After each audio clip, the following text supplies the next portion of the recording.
mariposas y vamos a ver por qué. A mí me gusta muchas veces empezar las charlas con preguntas y no aplicar la masa de un tema determinado. Cuando Prigioni me invitó a armar esta charla, empecé a preguntarme una serie de cuestiones y entre ellas fue, por ejemplo, ¿por qué hablamos de mariposas? ¿Por qué hablar de mariposas y plantas que atraigan mariposas? ¿Por qué son importantes las mariposas, aparte de que sean lindas y que a los niños sobre todo les cause algo muy especial? ¿Qué sería la biodiversidad? ¿Y cómo puedo contribuir yo desde mi lugar a la biodiversidad? Esos serían como los disparadores que fueron los que nos guiaron para poder armar esta charla, ¿no? Un poco hablando de biodiversidad, no sé si alguno lo tiene medio claro o bueno, buscando un poco en internet y buscamos a una definición que hay que leerla, podemos decir que la biodiversidad es el conjunto de todos los seres vivos del planeta, el ambiente en el que viven y la relación que guardan con otras especies. Por ello la biodiversidad está compuesta por todos los animales, todas las plantas, todos los organismos y así como todos los ecosistemas, tanto terrestres como marinos y todas las relaciones que establecen entre sí. Un poco para poder aterrizar esta definición, que quizás puede ser técnica o no, y sobre todo porque hay niños acá, me imagino que podría ser un ecosistema que fuera este salón, ¿no? Que le integramos todos los seres humanos que estamos acá, hombres, mujeres, niños, en donde también tenemos plantas, en donde también tenemos agua, es decir, hay todo un ecosistema, hay toda una cantidad de equilibrio que si estamos todos bien en nuestro lugar, nos vamos a llevar bien y vamos a poder avanzar. Si hay demasiados hombres y pocas mujeres, puede haber un desequilibrio. Si hay poca agua, puede haber un desequilibrio. Eso es como un ejemplo de cómo lo podríamos llevar a algo tan global o algo como fue el video del principio, una cosa tan enorme que a veces se nos escapa de poder cómo podemos llevar esto a nuestra tierra, ¿no? Es decir, es por eso que es tan importante entender el concepto de biodiversidad. Todos tenemos una función y no uno solo no hace nada si no tiene al que tiene al lado y no nos cuidamos entre todos, ¿no?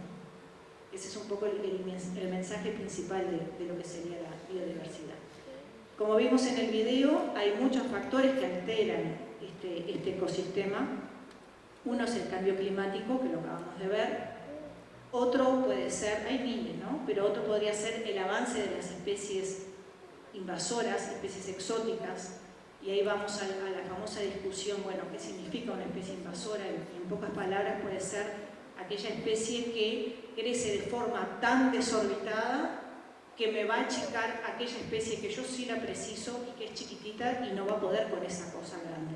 Imaginémonos todos en este salón y hombres demasiado grandes que nos van a eliminar a nosotros que no tenemos cómo defendernos.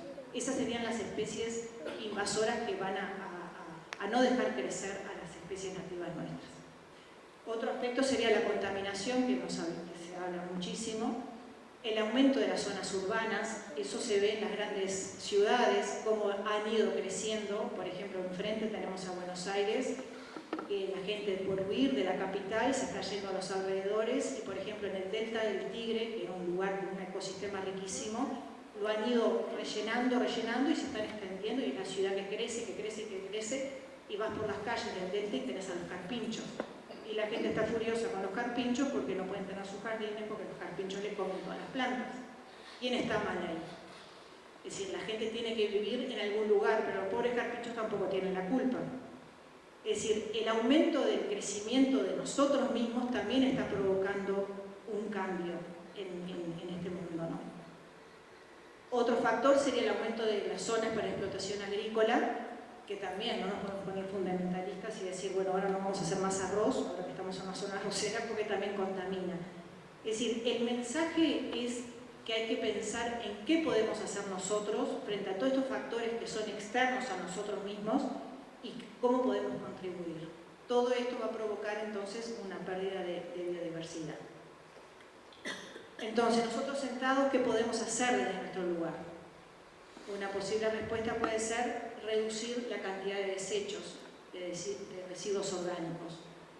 Está estudiado, no lo investigué yo, pero bueno, leyendo se sabe que el 50% de los residuos provienen de residuos orgánicos que hacemos en nuestra propia casa. O sea, podemos pensar en cómo podemos reducir o cómo podríamos reciclar o transformar este tema de los residuos orgánicos. Otro aspecto que podemos hacer nosotros es actuar con responsabilidad frente a la naturaleza. Y el tercer aspecto, que ya puede ser más una política departamental o política de Estado, es pensar en los espacios verdes. Es decir, la agricultura crece, las ciudades urbanas crecen, bueno, pero no seamos todo cemento. Hagamos parques, hagamos espacios verdes y con especies que no solo nos traen oxígeno, nos dan sombra, que es un factor muy importante, sino que también pueda traer especies interesantes. Entonces llegamos de lo macro, nos vamos achicando y llegamos a las mariposas. ¿Qué son las mariposas? ¿Por qué son tan importantes? Y bueno, porque junto con las abejas y con los picaflores y con otros insectos son unos importantes polinizadores, ¿no? Cuando se acercan a la flor para alimentarse, ellas con sus patitas se les va a quedar pegado el polen y van a ir a otra mariposa, a otra planta, a otra flor, y ahí la van a polinizar. De la misma forma hacen las abejas, todos se conocen, ¿no? En las praderas, en la agricultura, en la ganadería, como ponen en las praderas las colmenas para que actúen de polinizadores porque les interesa que se produzca la polinización para poder tener más flores. Bueno, hay muchos agrónomos acá que seguro que pueden corregirme mejor cómo es el mecanismo. Y las mariposas son otros polinizadores, ¿tá? Entonces, cuando estamos en un espacio verde, cuando tenemos muchos de estos aspectos, como hablábamos al principio que es un ecosistema, que es una biodiversidad, cuando tenemos mucha variedad de mariposas, es un indicador de que ese espacio es saludable. Cuando estamos en el monte, por ejemplo, y vemos la barba del viejo, hay aspectos que esos son indicadores de que en ese lugar hay mucha riqueza en oxígeno. Es decir, son todos pequeños detalles que nos van indicando estamos bien o vamos por mal camino, ¿no? Respecto a las mariposas, podemos agregar, ella va a hablar más de todo el ciclo. Podemos hablar que las mariposas tienen una estrecha relación con determinadas plantas. Es decir, hay mucha especificidad entre una mariposa X con una planta Y. Si no tengo la planta Y, no voy a tener a la mariposa X. Es decir, no sirve tener cualquier planta porque no es cualquier planta que me va a atraer a esas mariposas. Entonces, ¿qué tipo de plantas a la hora de pensar en nuestro jardín? Porque no tenemos que pensar en grandes áreas. Nosotros estamos acá y a lo mejor tenemos una terraza, tenemos un patio chico, tenemos un campo grande, lo que sea. Y bueno, podemos pensar en pequeñas plantas, como pueden ser las herbáceas, hasta arbustos o hasta determinados árboles. Cualquiera de esas especies vegetales nos van a poder atraer a las mariposas. Entonces, yendo a las más chicas, podemos hablar de las herbáceas perennes y podemos definir que una herbácea perenne son plantas que no son leñosas, o sea que van a ser, lo que tenemos acá serían herbáceas, su consistencia va a ser blanda y de acuerdo a cómo se desarrolle su ciclo, van a ser plantas anuales, bianuales, o sea, van a vivir un año, van a vivir 2 o pueden vivir mucho más años, ¿no? Y van a cumplir su ciclo durante un año, es decir, que van a estar chiquitas, van a crecer, van a florecer, seguramente queden viejas las flores, se pueden achicar de acuerdo a la planta, pero ella después va a volver, ¿tá? Eso también es un cambio de mentalidad que tenemos que tener, de que no siempre tenemos que tener la planta perfecta durante todito el año, porque yo quiero tener todo el año flores y que esté siempre perfecto. No, hay que como que acostumbrarse igual que nosotros, no siempre estamos siempre bien. Las plantas tampoco van a tener su ciclo y aunque estén viejas y marchitas, igual que también son lindas, igual que nosotros cuando crecemos. Bueno, eso sería una planta herbácea. Respecto a las plantas, yo también quiero transmitir el concepto de lo importante que es saber su nombre, cómo se llama. Es decir, no es lo mismo una mujer cualquiera que saber que ahí está Mariana, que ahí está Guadalupe o que ahí está Carmiña. Es decir, cada planta tiene su nombre y su apellido. Entonces, una vez que sabemos eso, tenemos nuestro amigo Google y ahí tenemos todas las características de esa planta. Es imposible reconocer y recordar todo. Es totalmente imposible porque a no ser que seamos una computadora. Pero sabiendo eso, ya tenemos un camino hecho, porque cada planta va a precisar un suelo determinado, puede ser un suelo arcilloso, un suelo arenoso, va a crecer mejor en un lugar, peor en otro, va a requerir un determinado pH del suelo, qué profundidad va a precisar, en el caso de las herbáceas, con 30 centímetros van a andar.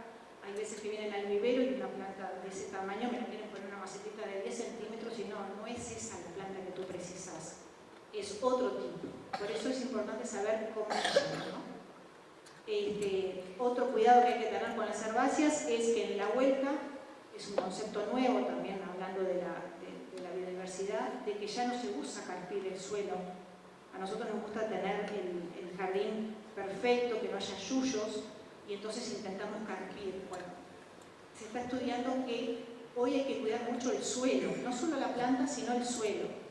Y que cuando uno carpe, lo que hace es romper el equilibrio que tiene el suelo, donde están todos los microorganismos que me van a ayudar a la descomposición de la materia. Entonces cuando carpimos revolvemos eso, es como las hormigas, ¿no? Que le cambian de lugar y se medio se... Entonces, ¿qué hacemos con ese suelo? Bueno, hay que protegerlo, o con cubresuelos, o con chip, o con piedras, de alguna forma para que no nos vengan esas malezas. Pero el carpir tampoco se está usando mucho y aparte también podemos romper las raíces superficiales de las plantas. Son plantas que van a precisar un riego, agua, algunas sí, otras no tanto. Se está haciendo mucho hincapié en no pulverizar, en no regar, también por un tema de cuidado. O sea, esto va un poco también a que hay que cuidar todo, desde la planta, la tierra, el suelo, el agua, no desperdiciar agua regando así, mojando todo. La planta en realidad lo que precisa es el agua directamente en el pie. Entonces vamos al riego por goteo, no tanto pulverizar. Retirar las flores marchitas para que ellas sigan floreciendo, fertilizar con abono orgánico, con compost, es decir, son todos cuidados que va a requerir la herbácea perenne para tenerla en buen estado.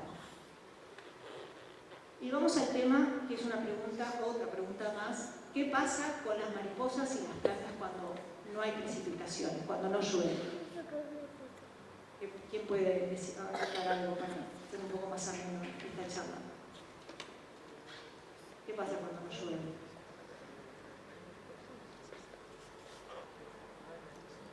Se olvidaron de la crisis hídrica. ¿Qué pasó este verano con la falta de lluvia? Se mueren. Se mueren, no crecen, no dan flores. Y si no hay flores, no hay mariposas. Entonces, ya empezamos con el no hay agua, no hay plantas y por tanto no hay flores. Bueno, las mariposas van a precisar dos tipos de plantas por su ciclo. Unas plantas que van a ser nectaríferas, que van a ser las que le dan la comida, y plantas hospederas, que van a ser donde ellas, de adultas, van a ir a poner los huevos y de esos huevos van a nacer las orugas, las crisálidas. Se van a alimentar de esa planta donde se depositan los huevos y después sale la mariposita y se va a otro lugar a comer. Esta diferenciación también es muy específica. Hay mariposas que van a precisar una determinada planta para poner ahí los huevos y después que se desarrolle y nazca el adulto, esa mariposa adulta va a ir a otra planta, puede ir a esa, pero puede ser que vaya a otra, para poderse alimentar. Y otro mecanismo de defensa que tiene la mariposa, que es una grandeza que tiene la naturaleza, es que muchas veces las mariposas eligen plantas donde van a poner los huevos, que son plantas con un olor feo o con una textura fea, que no son nada atractivas, para poderse defender de los depredadores. Es decir, por ejemplo, no sé, se me ocurre, a lo mejor hay una planta que tiene un animal que la quiere comer y tiene un olor feo, un gusto feo, y no la va a comer. Entonces la mariposa puso los huevos ahí, esos huevos se van a desarrollar. Hasta esos mecanismos que para mí son maravillosos de descubrir, ¿no? Y de ahí van a nacer. Y otra cosa que a mí personalmente me pasó una vez, se me llenó una de las casas, en un lugar de jardín, de repente se me llenaron lleno de orugas, pero lleno. Yo dije, ahora me van a arrasar el jardín, ¿no? Yo dije, esto tiene que ser, no tenía ni idea, yo traía mariposas, digo, esto tiene que ser de alguna mariposa, no tengo idea de qué, voy a ver qué pasa. Antes de salir a fumigar, porque si no lo primero que hacemos nosotros es salir a fumigar. Hay un bicho, a matarlo. Y dije, voy a ver qué pasa. Curiosamente no me comió nada. De alguna planta se alimentó, pero no me comió todo el jardín. Es decir, hay que observar, investigar y ver qué hago con esa oruga antes de ir derecho a matarla, ¿no? Bueno, volviendo a las plantas nectaríferas, ahí hay una lista enorme, después al que le interesa se la puedo pasar. Muchas las conocemos, la albahaca, la flor de la albahaca, la Buddleia davidi, que la tenemos ahí, las dalias, la equinácea, el euriops, la lantana camara, que la conocemos todas, también anda por ahí, las petunias, las salvias, son todas plantas que la mariposa, ya le digo, va a ir con sus patitas y va a juntar el polen de ahí y va a polinizar las otras. La verbena, las ciñas. No voy a hablar de todas, obviamente, voy a elegir alguna. Por ejemplo, esta es la Buddleia davidi, que hay una ahí que es, la que tengo que es, como todo, es una que es enana, le llaman. Es un arbusto muy grande y le llaman arbusto de las mariposas. Puede llegar a tener 2,5 metros de alto por 2,5 metros de diámetro. Y es un tipo de planta que requiere un suelo bien drenado y muy rico en materia orgánica. La materia orgánica ustedes lo mejoran con compost, o sea, eso no es ninguna complicación. Son plantas que van a requerir estar a pleno sol y van a florecer en verano. Por eso la que tengo acá no está en flor ahora. Y el color de su flor es lila. Y va a ser nectarífera de la mariposa. Bueno, acá lo puse de ejemplo porque creo que van muchas mariposas. Seguramente. Van muchas mariposas. Después tenemos la margarita amarilla, que su nombre científico es Euriops, de un tamaño de 80 centímetros de diámetro, requiere también pleno sol. Normalmente las plantas de flores, van a ser plantas que van a requerir estar al sol y van a florecer en primavera, verano, y es una planta muy rústica. También es nectarífera. Después tenemos esta otra, el heliotropo. Es una planta, como ven ahí, de color lila. Está acostumbrada al sol y también puede aceptar una sombra relativamente parcial. No es muy alta, o sea, 30-50 centímetros, con lo cual se podría adaptar a maceta, a su cultivo en maceta. La lantana montevidense es otra herbácea que también va a requerir pleno sol, la tenemos acá también. Y también se podría cultivar en maceta. La lantana camara, que también la conocen, es súper rústica, atrae muchas mariposas también. Acá ponen a la mariposa azufrada, la mariposa lechera. Comentarles para la gente que la quiere poner en el campo que tengan cuidado porque es una planta tóxica para el ganado, sumamente tóxica, ya sea las hojas como las flores. Y les encanta, a los caballos les encanta, o sea que no es una planta para plantar en el campo. La margarita amarilla, Coreopsis, que también la tenemos ahí, después si quieren se pueden acercar y las ven como son, también van a pleno sol. La Petunia axillaris es una nativa nuestra, seguramente conocen a las petunias de varios colores que andan por todos lados. Y esas son variaciones genéticas que hicieron los europeos o los neozelandeses, no me acuerdo quién, de la nuestra. Esta sí que es una planta nativa nuestra que está muy en los suelos arenosos, son plantas que requieren muy poca agua y atraen, ya les digo, atraen las mariposas para alimentarse y es sumamente rústica. La verbena bonaerense y la verbena rígida, una es más alta y de tallos más rígidos y la otra es más baja, es muy bonita. Y lo curioso de esta planta es que ahora empieza su parte herbácea, su parte verde, después empieza a florecer, en invierno retrae, pero no le vengan ansiedad, espérenla, se poda a fin de agosto y ella después rebrota. Hay que adaptarse a los ciclos de ellas.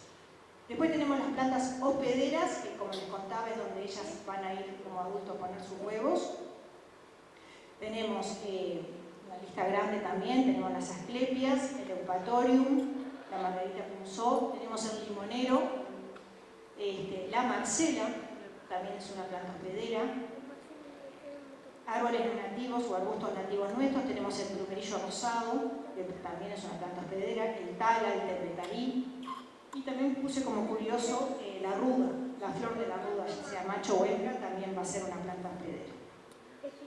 La asclepia, que es esta que está acá, bueno, la que está más acá, que parece también le llaman banderita española, también actúa atrae a los pulgones, es como si fuera una planta trampa para los pulgones. Y lo he probado porque lo tengo en casa, están todos los pulgones en las asclepias. Otra cosa para comentar es que cuando tenemos pulgones, que normalmente tendemos también a fumigar porque les encantan, los pulgones van a todos los brotes nuevos y a las flores nuevas, vamos corriendo y fumigamos. Cuando nosotros hacemos esa acción de fumigar, no solo estamos matando los pulgones, sino que estamos matando todo ser vivo que ande en la vuelta. No hay un insecticida específico para los pulgones, vamos a matar todo. Entonces, siempre hay que pensar dos veces qué hacemos, ¿fumigamos o no fumigamos? En el ciclo biológico normal, el enemigo del pulgón va a ser la vaquita, que es otro bichito, que va a venir y se va a comer su pulgón. Pero bueno, yo reconozco la ansiedad que tenemos a veces cuando vemos los pulgones, nos viene como empezando. Pero bueno, es simplemente el mensaje de ojo con fumigar, aunque fumiguemos con jabón potásico, que es un insecticida orgánico, que no es malo, que lo podemos usar en la huerta, lamentablemente no solo vamos a matar el pulgón, vamos a matar. Quizás vamos a dejar de atraer a las mariposas con eso. Bueno, tenemos la ruda. La salvia guaranítica, que está ahí, es una salvia que atrae muchísimo también a los picaflores. Como le dije al principio, no solo van a venir mariposas, sino que van a venir las abejas y los picaflores, que son preciosos. Todo este tipo de plantas que tienen esta flor como en forma de embudo atraen mucho a los picaflores. Y la salvia guaranítica es una salvia nuestra también, es una salvia nativa. Hay mucha variedad de salvias, ahí yo traje cantidad. Incluso en Argentina hay un libro especialista en salvias, no se puede imaginar los millones, tropecientos millones de nombres distintos de salvias que hay. Pero bueno, acá yo traje nomás a la salvia guaranítica, que es una muy rústica, se adapta a la media sombra y es muy grande. Puede llegar a medir hasta 2 metros. El eupatorium, que es como la chica de olor, también, hospedera de la mariposa perezosa. La asclepia, hospedera de la mariposa monarca y reinas. Y bueno, después la murucuyá o pasionaria, que conocida por todos, que es la hospedera de la mariposa espejito y otras.